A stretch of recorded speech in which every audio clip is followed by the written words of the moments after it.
बिस्मिल्लाहिर्रहमानिर्रहीम। इय्याका नअबुदु व इय्याका नस्तईन। मैं प्रिंसिपल साहब आपका शुक्रिया अदा करता हूं कि आपने मुझे मरे कॉलेज में दावत दी और इस मुल्क के फ्यूचर लीडर्स, मैं सब अपने सामने इस मुल्क के फ्यूचर लीडर्स देख रहा हूं, मौका दिया आपसे बात करने का। अच्छा, मरे कॉलेज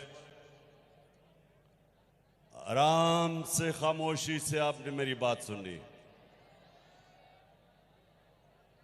अल्लाह जानता है इसके बाद कभी मौका मिलेगा या नहीं। तो मैं चाहता हूं कि ये आज आपने दिन याद रखना है और मेरी बातें याद रखनी है। देखिए, सबसे पहले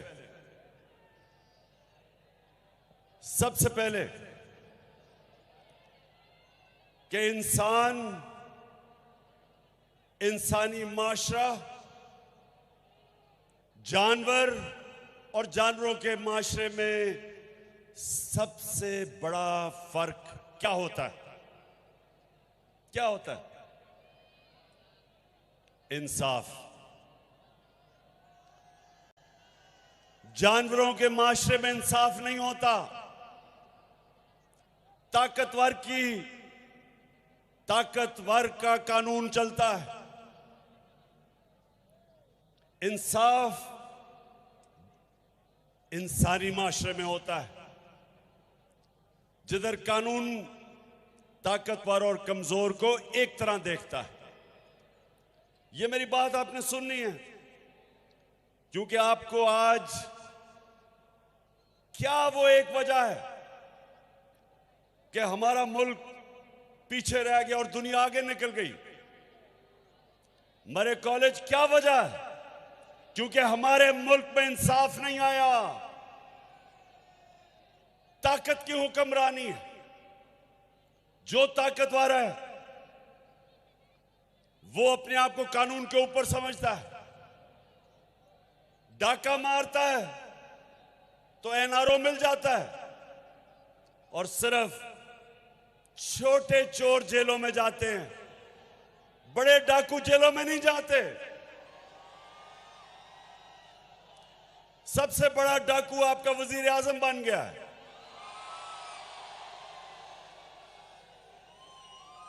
तो अल्लाह सुन ले, दुनिया का सबसे अजीम लीडर ना कभी कोई आया है, ना कभी आ सकता है। वो आपके नबी सल्लल्लाहु अलैहि वसल्लम है। किसी इंसान ने इस दुनिया में वो अचीवमेंट नहीं की जो आपके नबी सल्लल्लाहु अलैहि वसल्लम ने की है। कोई इंसान ने इंसान की तारीख में वो अचीवमेंट्स नहीं की। उन्होंने क्या कहा था?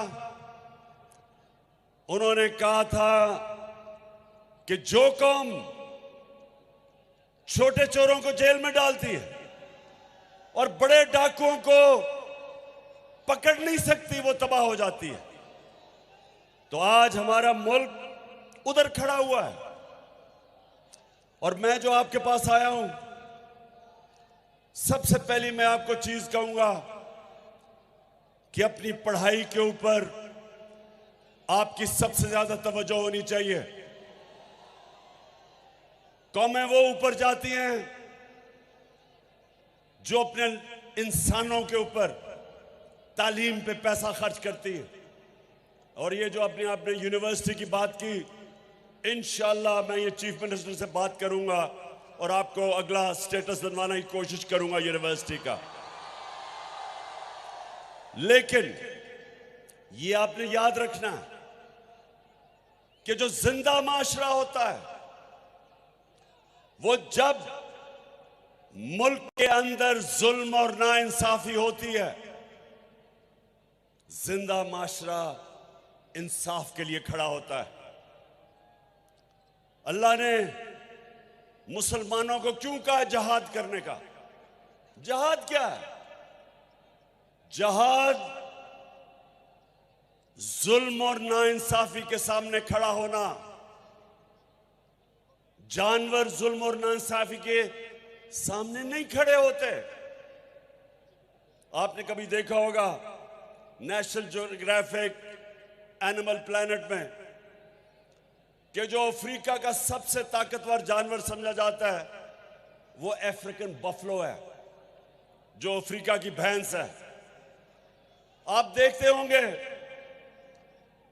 कि 5, 6, 10 शेर, हजारों भैंसें खड़ी होती हैं। वो पहले उनको डराते हैं। वो जब भागना शुरू करती हैं तो वो एक भैंस को पकड़ लेते हैं 5, 6 शेर, और वो सारे अपनी जान बचा के भाग जाते हैं,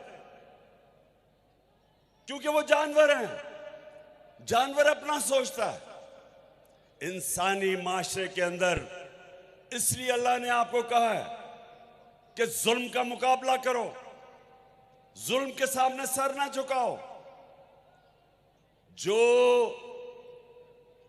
जालिम के सामने खड़ा होता है राय हक पे और उसकी जान जाती है, अल्लाह उसको शहादत का रुतबा देता है, सबसे बड़ा रुतबा देता है। आज अगर अरशद शरीफ इस मुल्क का एक ऐसा सहाफी जो राय हक पे खड़ा था, अपने मुल्क के लिए जद्दोजहद कर रहा था कि चोरों को और डाकुओं को बेनकाब करने का, और जो रजीम चेंज हुई उसके खिलाफ जो जहाद कर रहा था, जो उसका कत्ल किया गया, इसका रुतबा शहीदों में जाता है। ये कौम हमेशा इसको याद रखेगी कि अपनी जान कुर्बान की इसने हक के लिए। इसलिए ये याद रखें कि जिंदा माशरा हमेशा जुल्म और नाइंसाफी के सामने खड़ा होता है। खौफ के बुत की पूजा नहीं करता, खौफ की वजह से जालिम का मुकाबला करने से डरता नहीं है।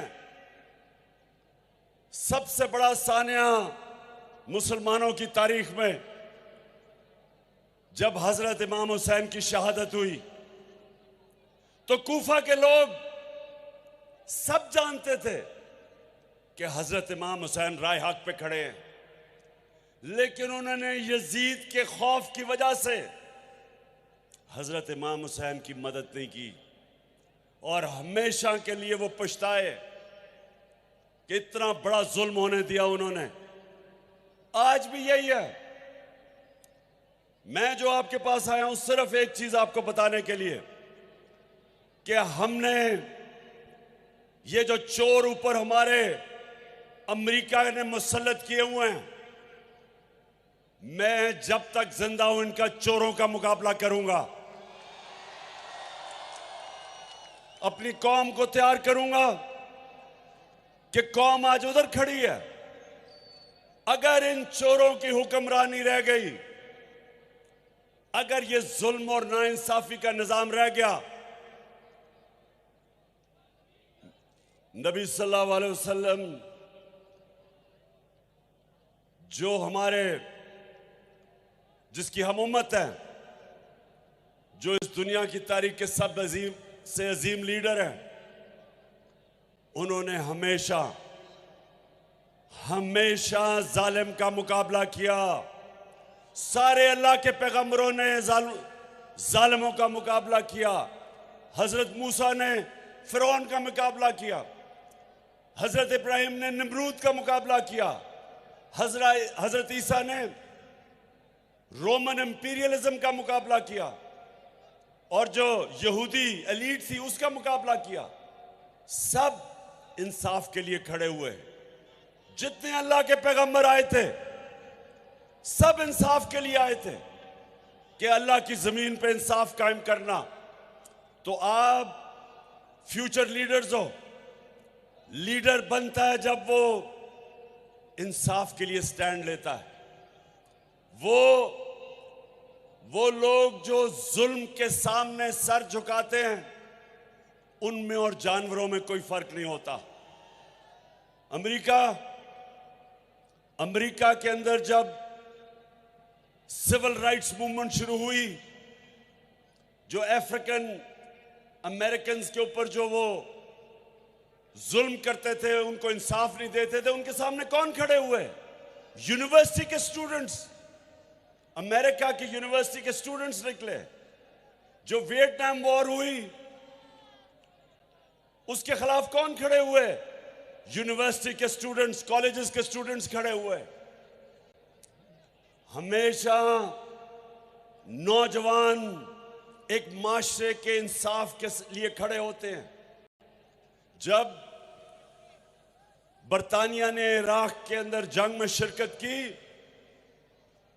बरतानिया को फायदा था, जंग तेल के लिए थी, लेकिन 20 लाख लोग बरतानिया में निकले उस जंग के खिलाफ, क्योंकि उन्होंने कहा यह नाइंसाफी है, जिंदा माशरा है। आज आप सब पाकिस्तान के जो नौजवान, जिनका फ्यूचर, उनका फ्यूचर आज खतरे में है, ये चोरों को ऊपर बैठा के, आप सब ने इस जुल्म के सामने, इस नाइंसाफी के सामने, इन जुराइम पेशा लोगों के सामने आपने सब अपनी आवाज बुलंद करनी है। और इंशाअल्लाह हम इनका मुकाबला करेंगे, इनको शिकस्त देंगे और कायद-ए-आज़म का पाकिस्तान बनाएंगे।